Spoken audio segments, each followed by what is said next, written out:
आप सबों को महान प्रभु यीशु उद्धारकर्ता के नाम से नमस्कार, जय मसीह की। आज का विषय है, जो दूसरों के लिए गड्ढा खोदे वह उसी में गिरेगा। अर्थात जो दूसरों के लिए, दूसरों को गिराने के लिए, दूसरों को नीचा दिखाने के लिए, दूसरों को अर्थात मारने के लिए जो जाल बिछाता है, जो धोखे से तैयार करता है, लोगों को धोखा देता है, वह उसी में फंसेगा। दूसरों के लिए जो जाल बिछाता है फंसाने के लिए, वो उस पर खुद फंसेगा। हम वचन से देखेंगे, नीति वचन 26 उसका 27 पद में लिखा है, जो गड्ढा खोदे वही उसी में गिरेगा, और जो पत्थर लुढ़काए वह उलट कर उसी पर लुढ़क आएगा। हम यह देखा, जो गड्ढा खोदे वही उसी में गिरेगा, और जो पत्थर लुढ़काए उलट कर उसी पर लुढ़क आएगा। ये परमेश्वर का न्याय है, जो सत्य है। जो दूसरों के लिए लोग जाल बिछाते हैं, दूसरों को गिराने के लिए, दूसरों को मारने के लिए प्लान तैयार करता है, उसका प्लानिंग उस पर खुद एक दिन परमेश्वर उनको दोषी ठहराएगा और उनको वह सजा देगा। इसके विषय में हम सीखते हैं, कुछ वचन को देखेंगे ताकि हम लोग जानेंगे कि दूसरों के लिए गड्ढा खोदना, उस पर खुद गिरने का अर्थ क्या है। एस्तेर के पुस्तक में देखते हैं, जब 7 अध्याय आप लोग 1 से 10 तक पढ़िएगा। हम आज छोटा सा वचन बना रहे हैं, इसलिए हम पूरा नहीं पढ़ेंगे। इसमें जो है, एक हामान जो उस देश का सेनापति था, उसने यहूदी एक मर्द के नाम था, और जो सच्चा परमेश्वर का भक्त था, उसको फंसाने के लिए, उसको मार डालने के लिए क्या करता है, झूठी गवाही तैयार करता है, झूठे चाल चलता है ताकि मैं उसको मार डालूं, मार सकूं, क्योंकि उसका सामने नहीं झुकता है। मर्द के यहूदी था, वो वचन को जानता है, मुझे छोड़ दूसरों को ईश्वर करके ना मानना, किसी दूसरे के सामने दूसरों को उपासना नहीं करना है। वचन कहता है, जब निर्गमन 20 में जब देखते हैं, 3-4 में देखते हैं, यहाँ पर लिखा है, तू मुझे छोड़ दूसरों को ईश्वर करके ना मानना, तू अपने लिए कोई मूर्ति खोद कर ना बनाना, ना किसी की प्रतिमा बनाना, जो आकाश में या पृथ्वी पर या पृथ्वी के जल में है, तू उनको दंडवत ना करना और ना उनकी उपासना करना, क्योंकि मैं तेरा परमेश्वर यहोवा जलान रखने वाला परमेश्वर हूँ, और जो मुझसे बैर रखते हैं उनके बेटों, पोतों और परपोतों, पितरों को दंड दिया करता हूँ। जब उसने कहा दूसरों के सामने सिर नहीं झुकाना है, तो ये मर्दकै ने परमेश्वर की आज्ञा को माना, और उसने क्या करा, उसके सामने सिर नहीं झुकाता था। तो उसी के वजह से ही हामान जो सेनापति, वो क्या करता था, उसको मार डालने की कोशिश। सब लोग मेरे सामने सिर झुकाकर दंडवत करते हैं, लेकिन ये व्यक्ति मेरा सामने सिर नहीं झुकता है, कह के उसने उसको मार डालने के लिए उसने प्लानिंग बनाया ताकि उसको मार डाला जाए। झूठे गवाह तैयार किया, और उसने क्या किया, उसको फांसी लगाया जाए करके उसने फांसी बनवाया और एक खम्भा में लटकाया कि इस पर उसको लटकाऊंगा करके। उसने क्या करा, जाल बिछाया और उसको मार डालने के लिए उसको खम्भे अर्थात फांसी में एक खम्भा तैयार किया, जो फांसी से उसको लटकाया जाए। परंतु देखिए परमेश्वर का न्याय क्या आता है। हम पूरा नहीं पढ़ेंगे, आप पढ़िए कभी। एस्तेर पुस्तक 1 अध्याय 7 अध्याय, एस्तेर 7 अध्याय उसका 1 से पढ़िए 10 तक, लेकिन हम 9 से 10 पढ़ेंगे। तब राजा के सामने उपस्थित रहने वाले खोजों में से हरबना नाम एक ने राजा से कहा, हामान के वहाँ 50 हाथ ऊंचा फांसी का एक खंबा खड़ा है, जो उसने मर्दकै के लिए बनवाया है, जिसने राजा के हित की बात कही थी। राजा ने कहा, उनको उसी पर लटका दो। तब हामान उसी खंभे पर जो उसने मुर्दके के लिए तैयार कराया था लटकाया दिया गया। इस पर राजा का गुस्सा ठंडा पड़ गया। देखिए परमेश्वर कैसे न्याय करा। जो दूसरों के लिए बनाया था, मुर्दके जो यहूदी था, उसके लिए फांसी का खंभा तैयार किया था। अतः उस खंभा में उसको मैं क्या करूँ, फांसी से लटका दूंगा, क्योंकि उसको अधिकार था। परंतु कैसे परमेश्वर ने उसको घुमा दिया, सच्चाई को सामने ला दिया। झूठ तैयार किया था, परमेश्वर ने सच्चाई को वहाँ पर कैसे घुमा के खड़ा कर दी। तो क्या इंसाफ हुआ। हामान को उसी खंबे में, उसी फांसी में उसको लटका दिया गया राजा का हुक्म से। मुर्दके सच्चाई था, परमेश्वर का भक्त था। तो क्या हुआ, उस झूठे चाल जो उसके लिए फांसी के खंभा तैयार किया था, उसी में ही उसको लटकाया दिया गया। तो हम बचन से जब सीखते हैं तो हम दूसरे के लिए गड्ढा नहीं खोदते, दूसरों को फंसाने के लिए हम चाल नहीं चलते, है ना। अब दूसरा वचन देखते हैं जो दानियल का पुस्तक, उसका देखते हैं 6 अध्याय में लिखा है। दानियल का 6, उसका आप 1 से 24 पढ़ सकते हैं, परंतु हम पूरा नहीं पढ़ेंगे, उसको हम समझाएंगे कि दानियल सिंहों के मांद में आता। सिंहों के गुफा में सिंह को जो रखते थे वो लोग पिंजरा में, क्या करता था, उसमें दानियल को डाल दिया जाए। क्योंकि दानियल जो था दिन में 3 बार वो परमेश्वर की ओर अर्थात यरूशलेम की ओर मुंह करके वो क्या करता था, प्रार्थना करता था। दानियल कभी नहीं डरता। दानियल एक भविष्यवक्ता जो है, प्रार्थना करने वाला व्यक्ति था, परमेश्वर से हमेशा जुड़े रहने वाला व्यक्ति था। दिन में 3 बार प्रार्थना कर रहा था। यह देख के उनके जो साथी, वो जैसे कि उसने सपना को बताने वाला जो दानियल था, राजा का सपना, हर एक सपना बताता था। तो उसके चाल से क्या हुआ, दानियल को उच्च दर्जा पर, उच्च पद पर बैठा दिया गया।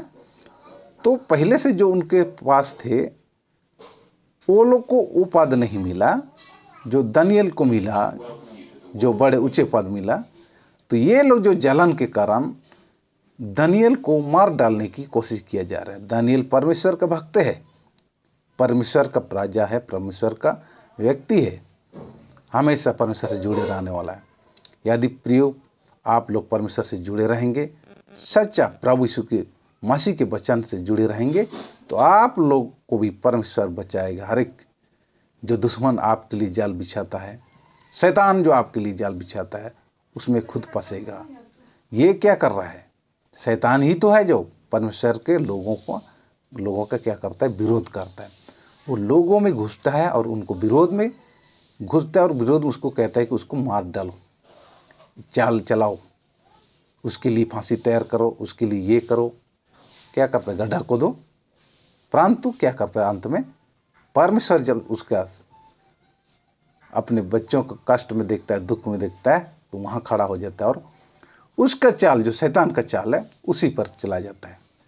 हर एक चीज़ में, बीमारी में, आप बीमार से आपको सताया जाता है, आपको दुख से, वो क्या शैतान का चाल है। शैतान किसके द्वारा करता है, मनुष्य के द्वारा करता है। मनुष्य क्या करता है, आपके लिए जादू टोना टोटका करता है। परंतु यदि आप सच्चे परमेश्वर के पास आते हैं, उसके संगति में रहते हैं, साथ में हो, तो आपको डरने की जरूरत, उसका चाल उसी पे ही वापस लौट जाता है। यहाँ पर जब हम दानियल के बारे में देखते हैं, उसको क्या करा, सिंह के पिंजरे में, अर्थात सिंह को जो कोठरी में रखा जाता है, उनको कहता, ऐसे वो लोग चाल चला। राजा को बोला कि आप ऐसे आज्ञा निकाले, क्योंकि वो लोग जानता था दानियल दिन में 3 मर्तबा प्रार्थना करता था, इसलिए वो लोग ने चाल चला, राजा तेरे सिवाय अगर दूसरे को उपासना करे, उसको मार डालने की एक नियम निकालो। वो लोग उसको, दानियल को मार डालने की कोशिश किया जा रहा है। ताकि उसको मार डाला जाए और उसके जो पद है, जो अधिकारी में जो बैठा है, वो उस गद्दी को हम लोग को मिल जाए, अतः सीट। आजकल संसार में सीट के लिए, गद्दी के लिए लोग क्या करता है, एक दूसरे को मार डालते हैं। वैसे ही सेम वैसे ही दानियल के समय भी ऐसे हुआ। दानियल को ऊंचे पद पर मिल गया भाई, तो वो चीज़ को हासिल करने के लिए लोग उसको मार डालेंगे, गिराएंगे, तभी ना हमको मिलेगा। तो वो लोग चाल चला कि भाई ऐसे नियम निकालो राजा की, तेरे सिवा कोई दूसरे को उपासना ना करे 30 दिन तक। आइए कुछ वचन को पढ़ देते हैं। दानियल 6:6 से पढ़ेंगे। तब वे अध्यक्ष और अधिपति राजा के पास उतावली से आए और उससे कहा, हे राजा दारा, तू युगा युग जीवित रहे। राज्य के सारे अध्यक्षों ने और हकीमों, अधिपतियों, न्यायियों और गवर्नरों ने भी आपस में सहमति की है कि राजा ऐसी आज्ञा दे और ऐसी कड़ी आज्ञा निकाले कि 30 दिन तक जो कोई ये राजा तुझे छोड़ किसी और मनुष्य या देवता से विनती करे वह सिंहों की मांद में डाल दिया जाए। इसलिए अब ये राजा ऐसी आज्ञा दे और इस पत्र पर हस्ताक्षर करे, जिससे यह बात मादियों और फरीसियों की अटल व्यवस्था के अनुसार बदली न जा सके। तब दारा राजा ने उस आज्ञा पत्र पर हस्ताक्षर कर दी। तब दानियल को मालूम हुआ कि उस पत्र पर हस्ताक्षर किया गया है। तब वह अपने घर में गया। उसकी ऊपरी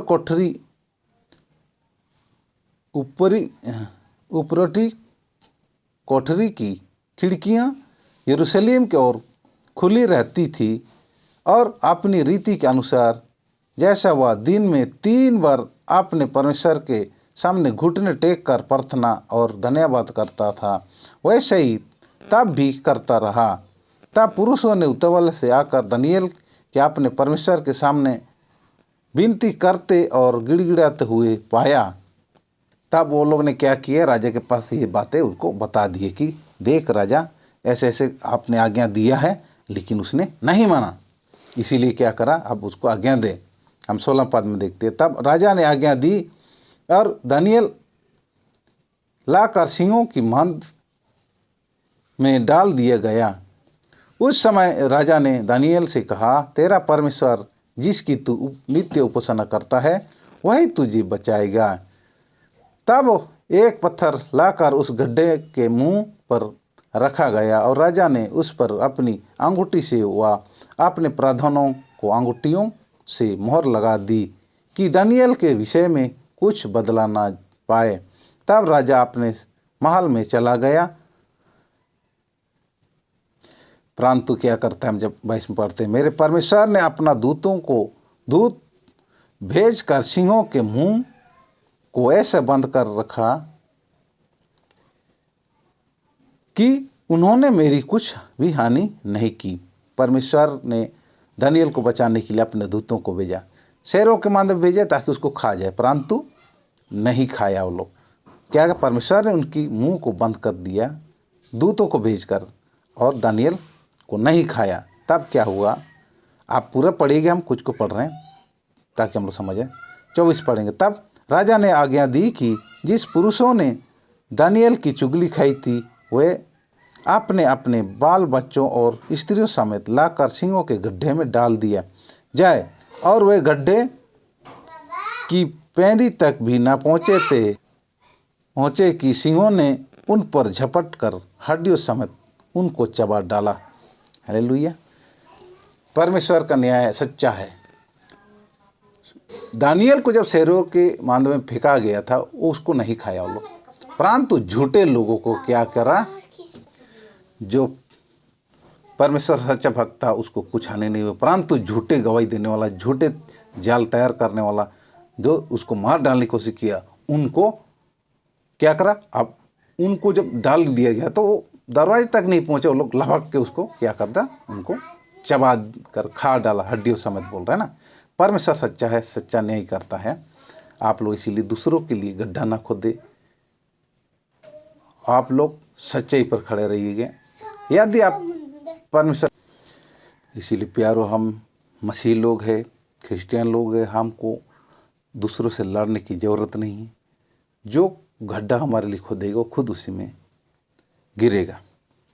निर्गमन 14 में लिखा है, यहोवा आप ही तुम्हारे लिए लड़ेगा, इसलिए तुम चुपचाप रहो। परमेश्वर हमारे लिए लड़ता है। जो हमसे लड़ेगा वो खुद उस पर हारेगा खुद, क्योंकि हमारे ओर से परमेश्वर लड़ता है। हमें बदला भी नहीं लेना है, क्योंकि हमारा पलटा लेना काम हमारा नहीं है, ये परमेश्वर का काम है। हमें गाली के बदला गाली नहीं, मार के बदला मार नहीं, कोई भी बदला हमें नहीं लेना है, पलटा हमें नहीं लेना है। पलटा लेना परमेश्वर का काम है। हालेलुया।